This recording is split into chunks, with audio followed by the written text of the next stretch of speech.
कार्यपालिका की सीमा में अनधिकृत हस्तक्षेप नहीं किया जा सकता। विधायिका तथा न्यायपालिका के परस्पर संबंध में अपने दायरे में रहने चाहिए।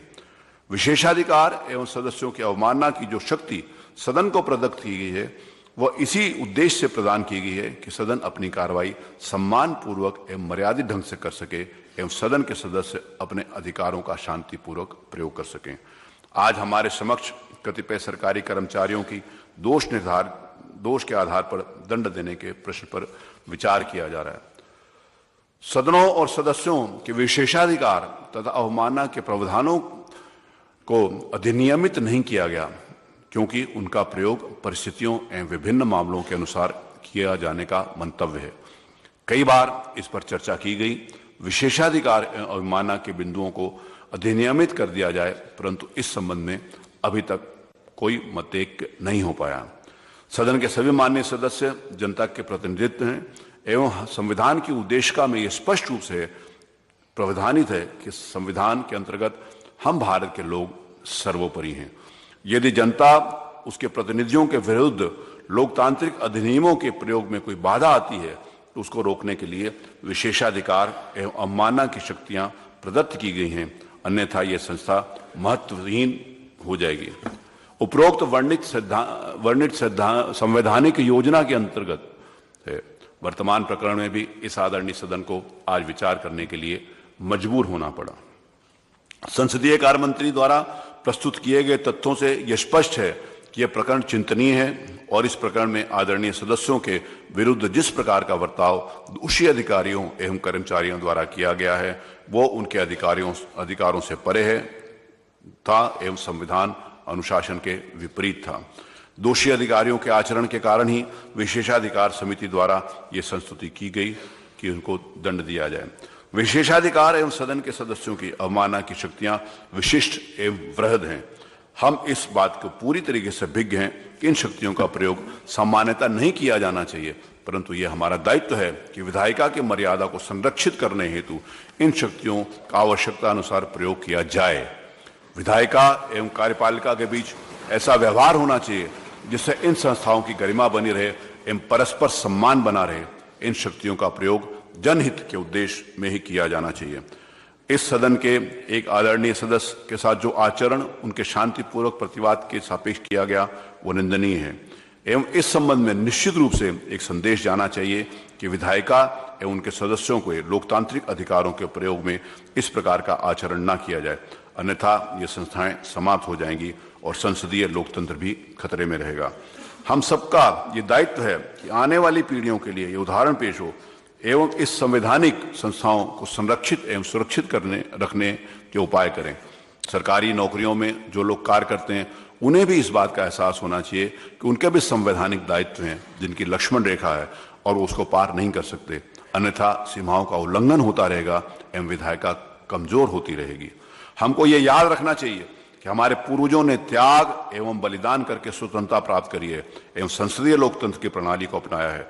यदि इसी सदस्य के जनता के प्रतिनिधियों के लोकतांत्रिक अधिकारों का हनन किया जाता रहेगा तो ये संस्थाएं बहुत आगे नहीं चल पाएंगी एवं हमारी स्वतंत्रता का कोई अर्थ नहीं रह जाएगा। सदन एवं उसके सदस्यों को ये शक्तियां किसी के डराने धमकाने दंडित करने के उद्देश्य नहीं बनाई गई, परंतु इस कारणवश अस्तित्व में आई कि सदनों की गरिमा मर्यादा एवं उनका संवैधानिक महत्व बना रहे एवं संसदीय लोकतंत्र सुदृढ़ हो। शासकीय अधिकारियों को संविधान के अनुच्छेद 311 में कतिपय संरक्षण प्रदान किया गया है, जिसके अंतर्गत यह प्रावधानित किया गया है कि किसी भी व्यक्ति को जो संघ या सिविल सेवा या अखिल भारतीय सेवा या राज्य की सिविल सेवा का सदस्य है उसको सुनवाई का अवसर दिया जाना चाहिए एवं विधिवत जांच के उपरांत ही सेवा से हटाया जा सकता है अथवा पदच्युत किया जा सकता है। संविधान के अनुच्छेद 11 के खंड 2 में यह प्रावधानित है कि यदि सशक्त प्राधिकारी का यह समाधान हो जाए कि किसी कारण से ऐसी जांच कराया जाना युक्त रूप से साध्य नहीं है तो उसके बिना भी अधिकारी को सेवा से हटाया जा सकता है। इसके साथ ही संविधान के अनुच्छेद 194 के अंतर्गत विधानमंडलों, सदनों तथा उनके सदस्यों के विशेषाधिकार एवं अवमानना की शक्तियां प्रावधानित की गई हैं। संविधान के अनुच्छेद 194(3) के अंतर्गत यह स्पष्ट रूप से प्राविधानित किया गया है कि विधानमंडल के किसी सदन अथवा सदस्यों की समितियां की शक्तियां, विशेषाधिकार और अनुमतियां ऐसी होंगी जो वो विधानमंडल समय समय पर निश्चित करे।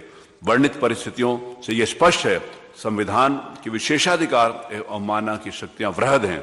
मेरा ये समाधान है कि समाधान है तिक अनुच्छेद 194 एवं 311 में आपस में द्वंद्व नहीं है।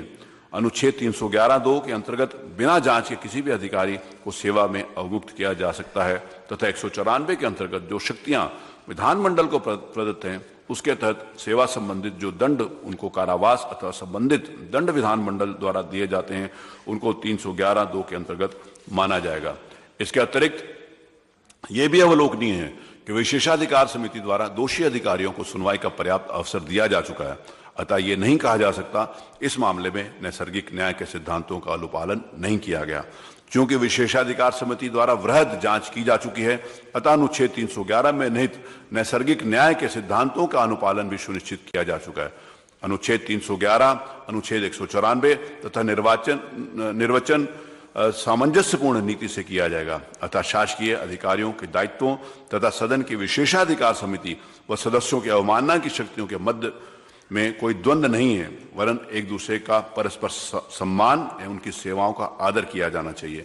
उत्तर प्रदेश विधानसभा की प्रक्रिया तथा कार्य संचालन नियमावली 1958 के अंतर्गत बनाए गए नियमों के अनुसार सदन द्वारा विशेषाधिकार हनन हेतु अथवा सदस्य की अवमानना हेतु निम्नलिखित दंड दिए जा सकते हैं। उत्तर प्रदेश विधानसभा की विशेषाधिकार समिति की आंतरिक कार्य प्रणाली नियमावली के परिशिष्ट 2 नियम 73 दंड 1 सदन अथवा विशेषाधिकार समिति की सिफारिश पर निम्नलिखित दंड दे सकते हैं। 1 भर्त्सना, दूसरा शस्त्री, तीसरा सदस्य का निलंबन, चौथा जुर्माना तथा सदस्य का निष्कासन तथा कारावास जिसकी अवधि सदन के प्रस्ताव पर निर्भर है परंतु सत्रावसान या विघटन के उपरांत आगे नहीं बढ़ा जा सकती। और अन्य कोई दंड जिससे सदन अनुच्छेद 194 के उपबंधों के अंतर्गत उचित समझे और ठीक समझे वो भी दंड दिया जा सकता है। उपयुक्त वर्णित प्रावधानों से यह स्पष्ट है कि प्रकरण में कारावास के दंड का भी प्रावधान है जिसकी अवधि अधिकतम सभी के विघटन तक हो सकती है। विशेषाधिकार के उल्लेख एवं अवमानना के संबंध में जो शक्ति प्रदत्त की गई है उसका उद्देश्य गंभीर दंड देने का नहीं वरन उन संवैधानिक संस्थाओं की मर्यादा एवं गरिमा का संरक्षण करना है। संसदीय लोकतंत्र के इतिहास में ऐसे अवसर आए हैं जबकि जनप्रतिनिधियों द्वारा लोकतांत्रिक अधिकारियों के प्रयोग में विरोध उत्पन्न हुए। ऐसी बातों की पुनरावृत्ति न हो तथा जनप्रतिनिधियों के अधिकारों एवं दायित्वों का निर्वहन सुचारू रूप से हो सके, इसी उद्देश्य से संविधान के अनुच्छेद 194 की योजना विरचित है। वर्णित परिस्थितियों एवं तथ्यों एवं विधिक संवैधानिक प्रावधानों के स्थिति में सभी माननीय सदस्यों के मंतव्य को दृष्टिगत रखते हुए मेरा यह मानना है कि प्रस्तुत प्रकरण में विशेषाधिकार समिति द्वारा सभी पाए गए दोषी अधिकारियों को कारावास की सजा दी जाए। मैं माननीय संसदीय कार्य मंत्री द्वारा जो प्रस्ताव किया गया है कि प्रायः एक दिन का मतलब 24 घंटे होता है, लेकिन उन्होंने जो प्रस्ताव किया है मैं उससे सहमत हूं और आज भर के लिए ये एक दिन का आज भर के लिए इम्प्रिजनमेंट की कार्रवाई होगी। यहाँ पर ऊपर विधानसभा परिसर के अंदर ही शुरू से जिस समय विधानसभा बनी थी और कानून के ये व्यवस्था इस बात को ध्यान रखा गया था कि अगर कभी ऐसी परिस्थितियाँ आएंगी तो यहाँ पर ऊपर एक सेल है